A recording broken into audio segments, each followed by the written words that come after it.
Hello everyone, मैं सचिन गुप्ता स्वागत करता हूं आप सभी का इस चैनल TDR मतलब द डेटा रिसर्च पे। आज की वीडियो में हम लोग बात करने वाले हैं कुछ ऐसे स्टॉक्स के बारे में जो आज के दिन अच्छे खासे मूवमेंट दिए हैं। क्यों मूवमेंट दिए हैं, उसके पीछे क्या रीजन है, क्यों ये न्यूज में आए हैं, वो भी चर्चा करने वाले हैं। और ये कुछ यानी जो वीक चल रहा है उस वीक में भी ये अच्छे खासे मूवमेंट दिखा सकते हैं, उसके बारे में भी चर्चा करेंगे। इनमें से कुछ स्टॉक ऐसे भी हैं जैसे RIL हो गया, या फिर हिंदुस्तान जिंक हो गया, या फिर हो गया अडानी ग्रीन। ये सब अच्छे खासे मूवमेंट भी दिखाए हैं। आज RIL की बात करेंगे तो लगभग 5, 5.5-6% तक का रिटर्न दिया है। अडानी ग्रीन 3-4% तक का रिटर्न एक दिन में दिया है, जबकि इंट्राडे में और भी हाई रिटर्न ये लोग दे चुके हैं। और हिंदुस्तान जिंक 1.5-2% तक का रिटर्न एक दिन में दिया है। बाजार पिछले एक वीक में लगभग 1% तक का रिटर्न दिया है इंडियन शेयर मार्केट। हालांकि थर्सडे और फ्राइडे के मार्केट को देखेंगे तो वहां पे आपको गिरता हुआ नजर आया है। फ्राइडे को भी अच्छी खासी गिरावट देखने को मिली थी। फ्राइडे के दिन पैनिक सेलिंग होने की वजह से अच्छी खासी गिरावट देखने को मिली थी। लेकिन जिस स्टॉक के बारे में हम चर्चा करने वाले हैं वो स्टॉक ऐसे स्टॉक हैं जिनके क्वार्टर 4 के नतीजे या तो आ चुके हैं, या तो आज आए हैं, या फिर आने वाले कुछ दिनों में आने वाले हैं, जिसकी वजह से ये स्टॉक जो है फोकस पर रहने वाला है, रडार पर रहने वाला है। तो चलिए वीडियो को शुरू करते हैं। और सबसे पहले नंबर पर आता है अल्ट्राटेक सीमेंट। अल्ट्राटेक सीमेंट की बात करें तो शेयर आज खास फोकस में रहने वाला था। क्यों रहने वाला था? इसका क्वार्टर 4 का रिजल्ट आने वाला था। इसके बारे में अभी हम सेपरेट वीडियो बनाएंगे क्वार्टर 4 के रिजल्ट के बारे में। लेकिन बस थोड़ा सा आपको बताते हुए बता दें कि क्वार्टर 4 का जब रिजल्ट आया है तो इसका प्रॉफिट 10% तक बढ़ चुका है। ये क्वार्टर प्रॉफिट जो है 10% तक बढ़ा है और ये बढ़ के पहुंच चुका है 2482 करोड़ रुपए। यानी इतना प्रॉफिट बढ़ा है क्वार्टर 4 का। अच्छे खासे प्रॉफिट बढ़े हैं इसके बारे में सेपरेट वीडियो बनाएंगे। तो ये पूरी वीक रडार पर रहने वाला है, पूरी वीक फोकस पर रहने वाला स्टॉक। क्यों? क्योंकि अच्छे खासे क्वार्टर 4 रिजल्ट आए हैं इसके। आज क्यों रहने वाला था स्टॉक ये रडार पर? तो आज ही इसका क्वार्टर 4 का रिजल्ट आने वाला था, और जब इसका क्वार्टर 4 का रिजल्ट आया तो अच्छे खासे प्रॉफिट देखने को मिले हैं। 10% तक का प्रॉफिट देखने को मिला है इसके क्वार्टर 4 के रिजल्ट में, जिसकी वजह से ये पूरी वीक रडार पर रहने वाला है। और अगला स्टॉक है रिलायंस इंडस्ट्रीज RIL। इसके बारे में हमने सेपरेट वीडियो बनाया है, अगर आप देखे होंगे तो हमने उसमें बताया है कि इसका प्रॉफिट जो है सालाना प्रॉफिट 2% बढ़कर 19,407 करोड़ रुपए हो चुके हैं। जबकि एक्सपेक्ट किया गया था, जो लोग भी एक्सपर्ट हैं उन्होंने क्या एक्सपेक्ट किया था कि इसके प्रॉफिट जो होंगे वो 18,471 करोड़ रुपए ही बढ़ेंगे, जबकि जो अनुमान लगाया गया उससे बेहतर 19,407 करोड़ रुपए इसका प्रॉफिट बढ़ा है, जिसकी वजह से आज इसमें अच्छे खासे मूवमेंट देखने को मिले हैं। ये स्टॉक लगभग 5 से 6% तक का मूवमेंट दिखाया है एक दिनों में 5-6% का रिटर्न देना लार्ज कैप के लिए ऐसे बहुत ज़्यादा पॉसिबल नहीं होता, लेकिन अच्छा खासा मूवमेंट दिखाया है सिर्फ एक दिनों में। क्यों दिखाया? उसके पीछे का रीजन यही है कि क्वार्टर 4 का रिजल्ट इसका बहुत अच्छा आया था, जिसकी वजह से निवेशक जो है इसमें निवेश करना शुरू कर दिए हैं। और अगला स्टॉक है IDFC first bank. IDFC first bank का क्वार्टर 4 का जब रिजल्ट आया तो वो थोड़ा निराशाजनक था, मतलब अच्छे इसमें प्रॉफिट देखने को नहीं मिले। इसका प्रॉफिट 58% तक घट गया है, और ये 58% घटकर पहुंच गया है 304 करोड़ रुपए।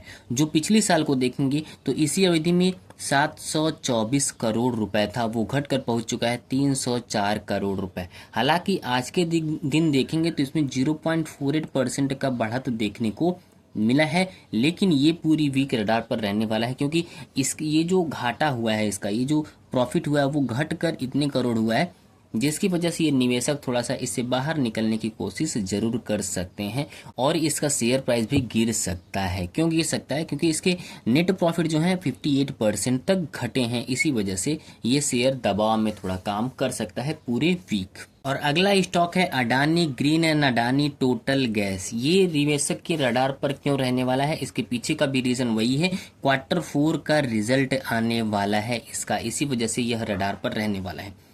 हालांकि अभी तक आया तो नहीं है, लेकिन अडानी ग्रीन के जो प्राइस हैं वो लगभग 3-3.5-4% तक बढ़त देखने को मिला है, जबकि अडानी टोटल गैस में 2-3% तक का मूवमेंट देखने को मिला है एक दिन में। ये भी अच्छे खासे, यानी दोनों स्टॉक आज अच्छे खासे रिटर्न दिए हैं।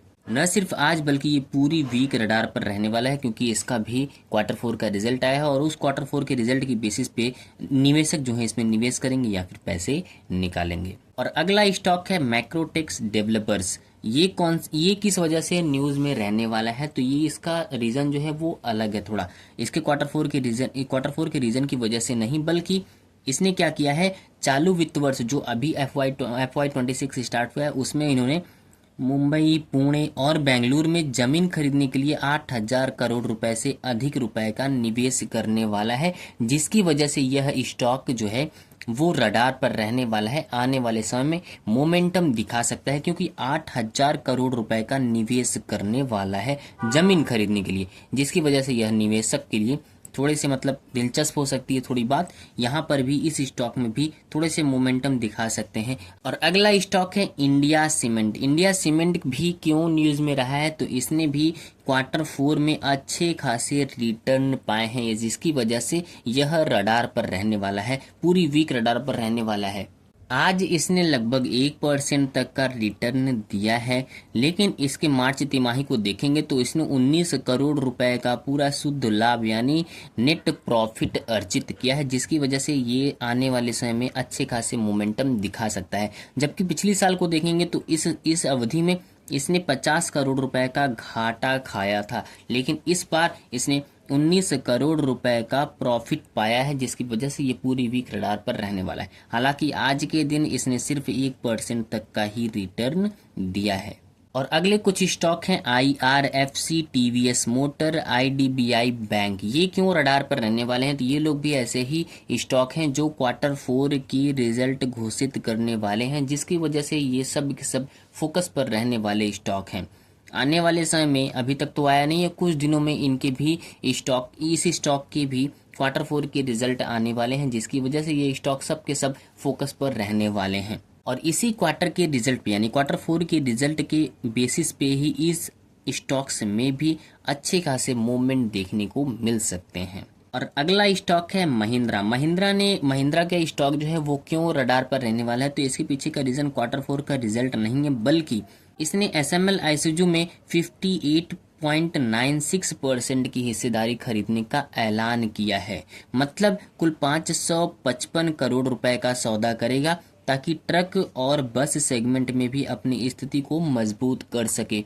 इसकी वजह से यह स्टॉक रडार पर रहने वाला है, पूरी वीक रडार पर रहने वाला है, क्योंकि 555 करोड़ रुपए का यह निवेश करने वाला है, सौदा करने वाला है, जिसकी वजह से यह स्टॉक रडार पर रहने वाला है। और अगला स्टॉक है L&T फाइनेंस। L&T फाइनेंस ने मार्च तिमाही में 15% तक का बढ़त बनाया है, और ये 15% बढ़त बना के पहुंच चुका है 636.2 करोड़ रुपए के नेट प्रॉफिट पर, जिसकी वजह से इस स्टॉक में पूरी वीक मोमेंटम देखने को मिल सकता है, क्योंकि 636.2 करोड़ रुपए का अच्छा खासा नेट प्रॉफिट इसने क्वार्टर फोर में अर्जित किया है, जिसके बाद इस स्टॉक में अच्छे खासे मोमेंटम देखने को मिल सकते हैं।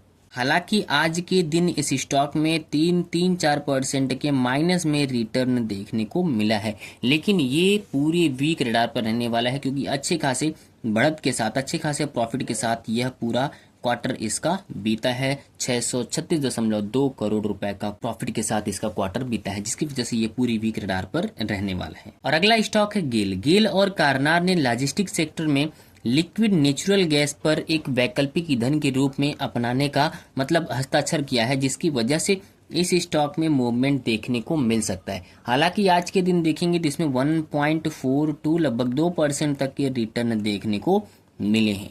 ये बात थी आज के ऐसे स्टॉक के बारे में जो आने वाले समय मोमेंटम दिखा सकते हैं या फिर आज मोमेंटम दिखाए हैं। क्यों मोमेंटम दिखाए, तो इसके पीछे का रीजन वही है, इनके क्वार्टर फोर का रिजल्ट आया है। कुछ ऐसे स्टॉक हैं जो अच्छे खासे सौदा किए हैं, अच्छे खासे निवेश किए हैं, जिसकी वजह से इस स्टॉक में मोमेंटम देखने को मिला है। लेकिन वीडियो के एंड में हम आपको डिस्क्लेमर दे देना चाहते हैं कि ये वीडियो सिर्फ और सिर्फ एजुकेशनल पर्पस के लिए था।